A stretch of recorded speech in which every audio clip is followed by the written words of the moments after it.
नमस्कार, स्वागत है आप सभी का डीडी न्यूज के इस खास बुलेटिन एक्सप्रेस 100 में, जहां हम आपके लिए लेकर आते हैं राजनीति, मनोरंजन, देश, दुनिया, खेल और व्यापार जगत की सभी बड़ी खबरों को एक्सप्रेस यानी कि फटाफट अंदाज में। आपके साथ मैं हूं संध्या शर्मा। तो देखिए खबरें तेज रफ्तार से। सुप्रीम कोर्ट ने चुनावी बॉन्ड स्कीम को असंवैधानिक करार देते हुए उस पर रोक लगाई। कहा, इलेक्टोरल बॉन्ड सूचना के अधिकार का है उल्लंघन।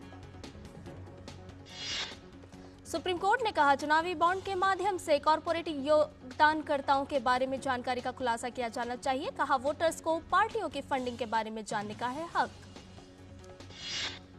कोर्ट ने बॉन्ड खरीदने वालों की लिस्ट सार्वजनिक करने का आदेश दिया। साथ ही एसबीआई से इलेक्टोरल बॉन्ड की बिक्री बंद करने को कहा। एसबीआई चुनावी बॉन्ड पाने वाले राजनीतिक दलों का सभी विवरण 6 मार्च तक ईसीआई को सौंप देगा। 13 मार्च तक ईसीआई इसे आधिकारिक वेबसाइट पर प्रकाशित करेगा। प्रधानमंत्री नरेंद्र मोदी आज दोहा में कतर के अमीर शेख तमीम बिन हमद अल थानी से करेंगे द्विपक्षीय मुलाकात। दोनों के बीच तमाम द्विपक्षीय, क्षेत्रीय तथा वैश्विक मुद्दों पर बातचीत होने की उम्मीद। प्रधानमंत्री नरेंद्र मोदी ने दोहा में कतर के पीएम के साथ की द्विपक्षीय वार्ता। कहा, प्रधानमंत्री अल थानी के साथ भारत कतर के बीच दोस्ती को और मजबूत बनाने पर हुई चर्चा। विदेश मंत्रालय ने कहा, पीएम मोदी की कतर के प्रधानमंत्री के साथ वार्ता बेहद फलदायी रही। कतर में सजायाफ्ता 8 भारतीय नागरिकों की रिहाई के बाद पीएम मोदी की दोहा की यह यात्रा है काफी अहम। 2014 में नरेंद्र मोदी के पीएम बनने के बाद से यह उनकी दूसरी कतर यात्रा है। दोहा में भारतीय समुदाय के लोगों ने पीएम मोदी का शानदार स्वागत किया। आज शाम चंडीगढ़ में सरकार और आंदोलनरत किसानों के बीच होगी तीसरे दौर की वार्ता। केंद्र सरकार की ओर से केंद्रीय मंत्री अर्जुन मुंडा, पीयूष गोयल और नित्यानंद राय चंडीगढ़ में किसानों के साथ करेंगे बातचीत। सरकार बार बार और लगातार कह रही है कि किसान बातचीत के जरिए समस्या का निकालें हल। कृषि मंत्री अर्जुन मुंडा ने किसान आंदोलन को लेकर सभी पक्षों के ध्यान रखने की बात कही। कृषि मंत्री अर्जुन मुंडा ने कहा, यह ध्यान रखना होगा कि किसान आंदोलन से लोगों की रोजमर्रा की दिनचर्या ना हो प्रभावित। किसानों के आंदोलन के चलते सिंघू बॉर्डर पर आम जनजीवन अस्त व्यस्त, आम आदमी, मजदूर और कारोबारी भुगत रहे हैं इस किसान आंदोलन का सबसे ज्यादा खामियाजा। किसान आंदोलन ने आम लोगों की बहुत मुश्किलें बढ़ाई। ट्रैफिक जाम और कारोबार प्रभावित होने से लोगों का हुआ बुरा हाल। किसान आंदोलन के कारण दिल्ली की सभी सीमाओं पर सुरक्षा के पुख्ता बंदोबस्त। दिल्ली पुलिस और अर्धसैनिक बलों ने दिल्ली की सीमाओं को बना दिया है अभेद्य। हल्द्वानी सिविल कोर्ट ने हल्द्वानी हिंसा के नामजद मास्टरमाइंड अब्दुल मलिक, उसके बेटे सहित 9 आरोपियों की संपत्ति कुर्क करने के आदेश जारी किए। पुलिस सूत्रों के मुताबिक कोर्ट ने सभी 9 आरोपियों पर सीआरपीसी की धारा 82-83 के तहत कार्रवाई की अनुमति दी है। पुलिस ने कोर्ट में आरोपियों की संपत्ति कुर्क करने के लिए किया था आवेदन। हल्द्वानी के बनभुलपुरा क्षेत्र में हुई हिंसा के बाद पुलिस ने 3 अलग अलग मामले दर्ज किए थे। इसमें 18 लोगों को नामजद किया गया था। इनमें से 7 लोगों को किया जा चुका है गिरफ्तार। कुमाऊं के मंडलायुक्त दीपक रावत ने हल्द्वानी के बनभुलपुरा में हुए दंगे की मजिस्ट्रेटी जांच की। दीपक रावत ने कहा, घटना की जांच में सहायता के लिए कोई भी व्यक्ति उनके सामने पेश कर सकता है साक्ष्य। राज्यसभा की 56 सीटों पर चुनाव के लिए नामांकन भरने का आज अंतिम दिन। चुनाव इस महीने की 27 तारीख को होगा। राज्यसभा चुनाव के लिए नामांकन पत्रों की जांच 16 फरवरी को होगी और नाम वापस लेने की आखिरी तारीख 20 फरवरी है। केंद्रीय मंत्री अश्विनी वैष्णव ने आज ओडिशा से राज्यसभा चुनाव के लिए अपना नामांकन दाखिल किया। नामांकन दाखिल करने से पहले अश्विनी वैष्णव ने बुधवार को पुरी में भगवान जगन्नाथ का लिया था आशीर्वाद। उत्तराखंड के भाजपा प्रदेश अध्यक्ष महेंद्र भट्ट ने आज राज्यसभा चुनाव के लिए अपना नामांकन दाखिल किया। इस दौरान उनके साथ राज्य के मुख्यमंत्री पुष्कर सिंह धामी सहित कई वरिष्ठ भाजपा नेता भी मौजूद रहे। उत्तर प्रदेश के मुख्यमंत्री योगी आदित्यनाथ गोरखपुर में बीआरडी मेडिकल कॉलेज में सोलर रूफटॉप प्लांट के लोकार्पण एवं प्रशासनिक भवन के शिलान्यास कार्यक्रम में हुए शामिल। उत्तर प्रदेश के मुख्यमंत्री योगी आदित्यनाथ ने गोरखपुर में जनता दर्शन में लोगों की समस्याएं सुनी। बड़ी संख्या में लोग अपनी अपनी समस्याएं लेकर मुख्यमंत्री के पास पहुंचे। पश्चिम बंगाल में विपक्ष के नेता शुवेंदु अधिकारी ने कोलकाता के एक अस्पताल में भर्ती पश्चिम बंगाल बीजेपी के अध्यक्ष सुकांत मजुमदार से मुलाकात की। संदेशखाली जाते वक्त बीजेपी कार्यकर्ताओं की पुलिस से झड़प हो गई थी, जिसमें सुकांत मजुमदार को भी चोट आई है। बीजेपी इस मामले में पश्चिम बंगाल की ममता सरकार पर है हमलावर। दिल्ली विधानसभा का बजट सत्र आज से शुरू। बजट सत्र आगामी 21 फरवरी तक चलेगा। इस दौरान कई अहम विषयों पर चर्चा होने की है उम्मीद।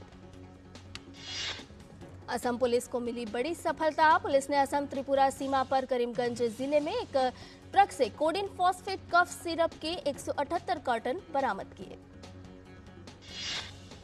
असम के मोरीगांव जिले में jute corporation of India limited के गोदाम में बुधवार शाम भीषण आग लग गई। आग लगने की घटना में किसी के हताहत होने की कोई खबर नहीं। दिल्ली में ढांसा स्टैंड के पास सड़क धंसी। यातायात पुलिस ने बताया कि ढांसा स्टैंड से बहादुरगढ़ स्टैंड की ओर जाने वाले मार्ग नजफगढ़ पर यातायात हुआ प्रभावित।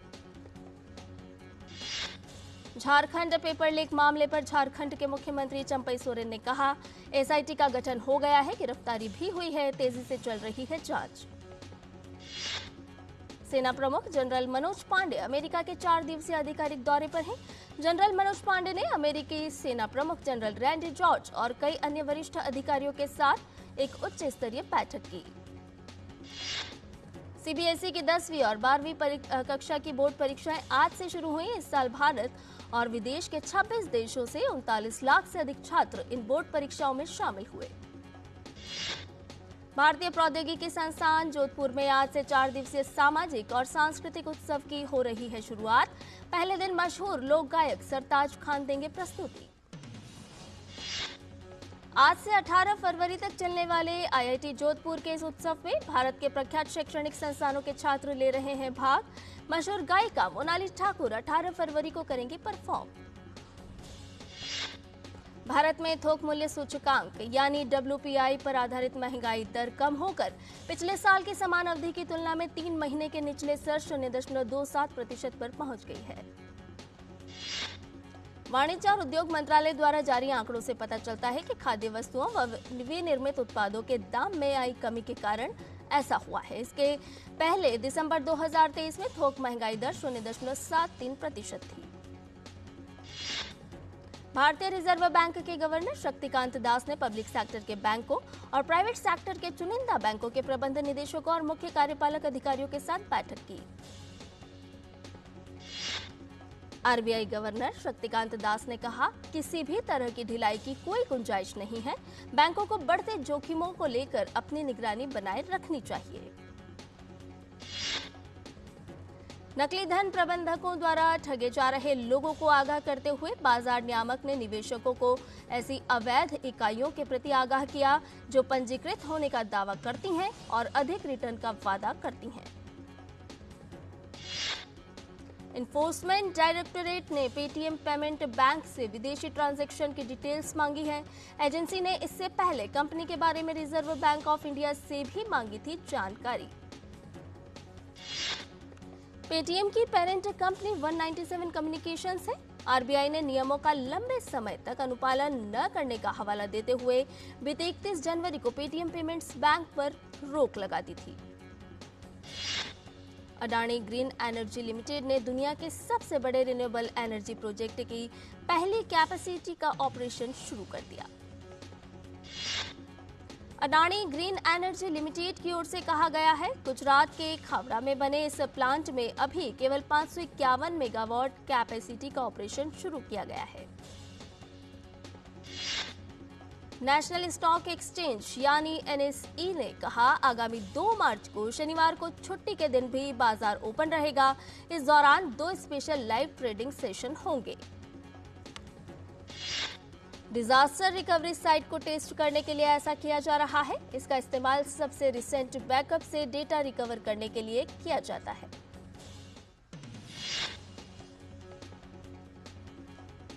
अंतर्राष्ट्रीय वित्तीय सेवा केंद्र प्राधिकरण यानी कि IFSCA विवाद समाधान में तेजी लाने के लिए गुजरात के गांधीनगर में स्थित IFSCA में एक अंतर्राष्ट्रीय मध्यस्थता केंद्र की स्थापना के लिए है प्रयासरत।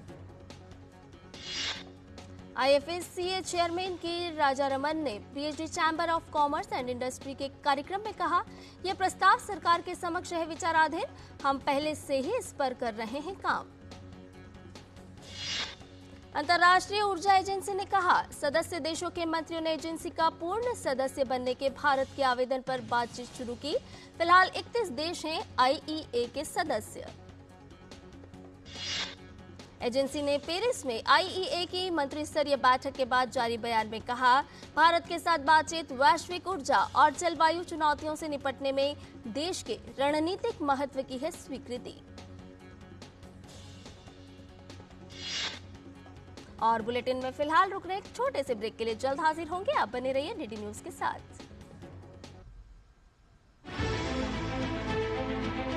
सियासी बिसात पर राजनीति का गुणाभार, गठबंधन की सियासत, बदलते रिश्ते, नेताओं की बयानबाजी। देखिए 24 की चुनौती सोमवार से शुक्रवार शाम 7 बजे सिर्फ डीडी न्यूज पर।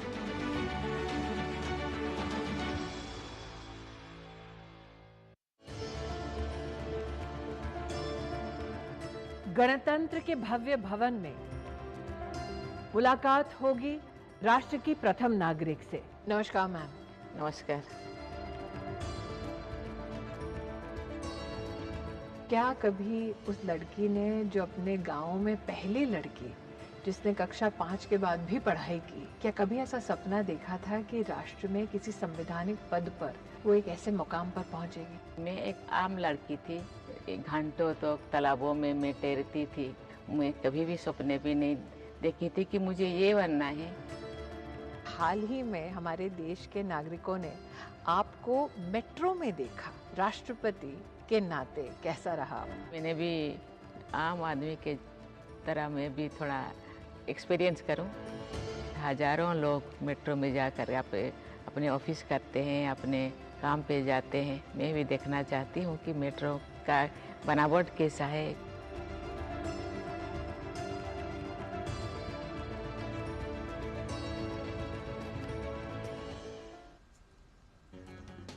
और ब्रेक के बाद एक्सप्रेस 100 में आपका एक बार फिर से स्वागत है। आइए बाकी की खबरों को भी जान लेते हैं फटाफट अंदाज में। मत्स्य पालन, पशुपालन और डेयरी मंत्री पुरुषोत्तम रूपाला ने पुनर्गठित पशुपालन अवसंरचना विकास निधि योजना शुरू की। इस मौके पर उन्होंने कहा, उद्योग के साथ सहकारी समितियां उठाएं इसका लाभ। बीमा नियामक इरडा ने पॉलिसी वापस लेने के लिए निर्धारित फ्री लुक अवधि को 15 दिन से बढ़ाकर 30 दिन करने और जीवन बीमा पॉलिसी के लिए नामांकन को अनिवार्य बनाने का प्रस्ताव रखा। IRDAI ने पॉलिसी धारकों की सुविधा और जरूरतों को ध्यान में रखते हुए ऑनलाइन इंश्योरेंस प्लेटफॉर्म बीमा सुगम के गठन का प्रस्ताव रखा। यह प्लेटफॉर्म इंश्योरेंस प्रोडक्ट्स की उपलब्धता और पहुंच बढ़ाने में मददगार होगा। भारतीय बीमा नियामक और विकास प्राधिकरण ने अपने एक मसौदा प्रस्ताव में कहा, पॉलिसी धारकों को सशक्त बनाने और उनके हितों की रक्षा के लिए पहल की गई है। IRCTC के चेयरमैन और मैनेजिंग डायरेक्टर के तौर पर संजय कुमार जैन ने पदभार संभाला। वो भारतीय रेलवे यातायात सेवा के 1990 बैच के अधिकारी हैं। जिया एंटरटेनमेंट ने ICC क्रिकेट राइट्स एग्रीमेंट की शर्तों के उल्लंघन का आरोप लगाते हुए ब्रॉडकास्टर स्टार से 68.54 करोड़ रुपए के रिफंड की मांग की है। स्टार वॉल्ट डिज्नी की सब्सिडरी कंपनी है। पिछले महीने जिया एंटरटेनमेंट ने डिज्नी स्टार के साथ $1.4 बिलियन का एग्रीमेंट कर दिया था कैंसिल। बिजली कारोबार से जुड़े समाधान उपलब्ध कराने वाली PTC इंडिया का एकीकृत शुद्ध लाभ चालू वित्त वर्ष की तीसरी तिमाही में 7% से अधिक घटकर 97.04 करोड़ रुपए रहा। कंपनी का लाभ मुख्य रूप से खर्च बढ़ने से प्रभावित हुआ। सूचना प्रौद्योगिकी से जुड़े बुनियादी ढांचा, क्लाउड कंप्यूटिंग, नेटवर्क सुरक्षा जैसी सेवाएं देने वाली कंपनी एसिकोनिक टेक्नोलॉजीज का 28.22 करोड़ रुपए का IPO 16 फरवरी को खुलेगा। रूस और यूक्रेन के बीच करीब 2 साल से चल रहे युद्ध के बीच चल रहे अमेरिकी पत्रकार टकर कार्लसन ने रूसी राष्ट्रपति व्लादिमीर पुतिन का इंटरव्यू लिया। व्लादिमीर पुतिन ने कहा, पिछले हफ्ते सुर्खियां बटोरने वाले एक साक्षात्कार में अमेरिकी टेलीविजन होस्ट टकर कार्लसन के तीखे सवालों की कमी ने उन्हें आश्चर्यचकित किया था। व्लादिमीर पुतिन ने एक रूसी टीवी साक्षात्कारकर्ता पावेल ज़ुरुबिन से कहा कि वह चाहते थे कि टकर कार्लसन अधिक आक्रामक व्यवहार करें ताकि उन्हें उतनी ही स्पष्टता से जवाब देने का मौका मिलता। अमेरिका भेजने के नाम पर नेपाल में 1 महीने से अधिक समय से बंधक बनाए गए 11 भारतीय नागरिकों को करा लिया गया है मुक्त। काठमांडू जिला पुलिस रेंज के सूत्र ने बताया कि इस गिरोह में गिरफ्तार किए गए 7 लोग एजेंट हैं जो बंधकों से पैसा लेकर उन्हें अमेरिका भेजने का झांसा दिए थे। इंडोनेशिया के राष्ट्रपति चुनाव में रक्षा मंत्री प्रबोवो सुबियांतो ने अनौपचारिक आंकड़ों के आधार पर अपनी जीत का दावा किया है। कैलिफोर्निया प्रांत में भारतीय मूल के एक दंपति और 4 वर्षीय उनके जुड़वा बेटे घर में मृत पाए गए। इस घटना से पूरे इलाके में सनसनी फैल गई। मृतकों की पहचान आनंद सुजीत हेनरी और उनकी पत्नी एलिसा प्रियंका के अलावा 4 वर्षीय जुड़वा बेटों के रूप में की गई। पुलिस ने कहा इस मामले की जांच हत्या आत्महत्या के दृष्टिकोण से की जा रही है। उत्तर कोरिया ने बुधवार को समुद्र में कई क्रूज मिसाइलें दागी। जनवरी से लेकर अब तक यह उसका 5वां परीक्षण है। दक्षिण कोरिया के ज्वाइंट चीफ ऑफ स्टाफ ने कहा दक्षिण कोरियाई और अमेरिकी सेनाएं पूर्वी तटवर्ती शहर वोनसान के उत्तर पूर्व समुद्र में किए गए लॉन्च का विश्लेषण करने में जुटी। दक्षिण कोरियाई सेना ने दागी गई मिसाइलों की सटीक संख्या या उनके द्वारा तय की गई दूरी की जानकारी नहीं दी। यह भी तत्काल स्पष्ट नहीं हो पाया है कि मिसाइलें जमीन या समुद्री संसाधनों से दागी गईं। रूसी राष्ट्रपति व्लादिमीर पुतिन ने कहा कि रूसी वैज्ञानिक कैंसर के लिए टीके बनाने के करीब पहुंच गए हैं जो जल्द ही मरीजों के लिए उपलब्ध हो सकते हैं। पुतिन ने टीवी पर दिए गए बयान में कहा कि हम कैंसर टीकों और नई पीढ़ी की प्रतिरक्षा प्रणाली मजबूत करने वाली दवाओं के निर्माण के बहुत करीब आ गए हैं। अमेरिका में कैंसस सिटी मिसौरी में एक रेलवे स्टेशन के बाहर गोली चली जिसमें एक व्यक्ति की मौत हो गई जबकि कई अन्य लोग घायल हो गए हैं। घटना के बाद घटनास्थल पर भगदड़ मच गई। पुलिस ने कहा घटनास्थल से 2 हथियारबंद लोगों को हिरासत में ले लिया गया है। बॉलीवुड अभिनेता अक्षय कुमार अबुधाबी के पहले हिंदू मंदिर के उद्घाटन के मौके पर अबुधाबी पहुंचे। अक्षय के अलावा एक्टर विवेक ओबेरॉय भी इस मंदिर में दर्शन करने पहुंचे थे। भारत और ऑस्ट्रेलिया के बीच 5 टेस्ट मैचों की सीरीज का तीसरे मैच राजकोट में जारी।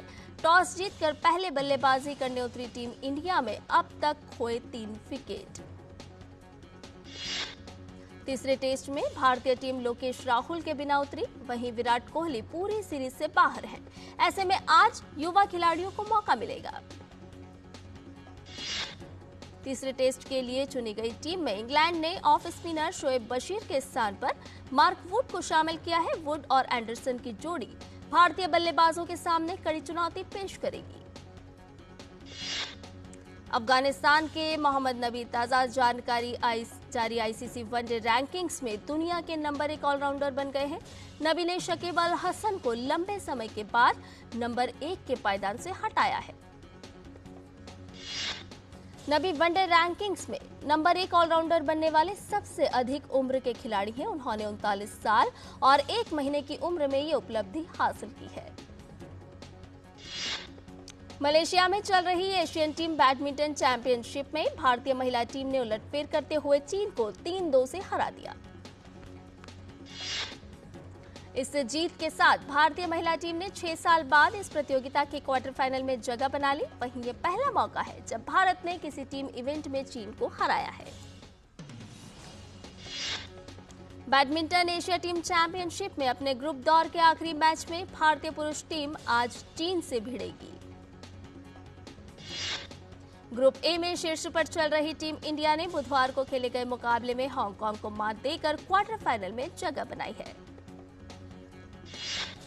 भुवनेश्वर में खेले जा रहे FIH प्रो लीग में आज भारतीय पुरुष हॉकी टीम का सामना अपने तीसरे मैच में ऑस्ट्रेलिया से होगा।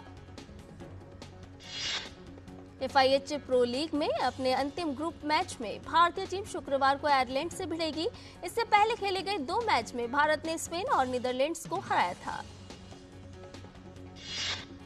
ग्रेनेडा में चल रहे ISSF विश्व कप प्रतियोगिता में भारत ने चौथा डबल पोडियम फिनिश किया।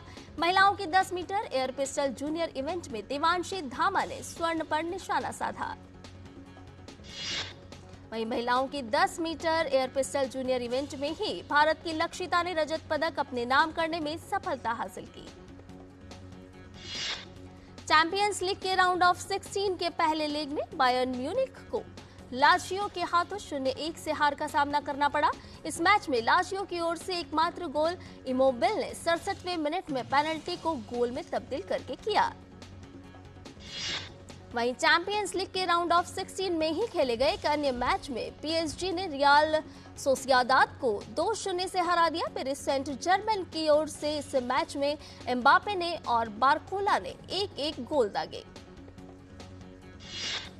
एक्टर रणवीर सिंह डॉन 3 में अहम भूमिका अदा करते हुए नजर आने वाले हैं। रणवीर सिंह ने आने वाले 2 सालों के लिए फिल्मों की शूटिंग के प्लान को लॉक कर लिया है।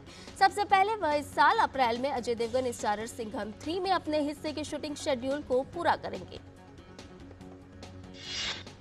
ऋतिक ने अपनी एक लेटेस्ट तस्वीर को सोशल मीडिया पर शेयर किया है, जिसमें वह बैसाखियों के सहारे खड़े नजर आ रहे हैं। अभिनेता ने बताया कि मांसपेशियों में खिंचाव के चलते उन्हें काफी तकलीफ हो रही है और ठीक से खड़े तक भी नहीं हो पा रहे हैं।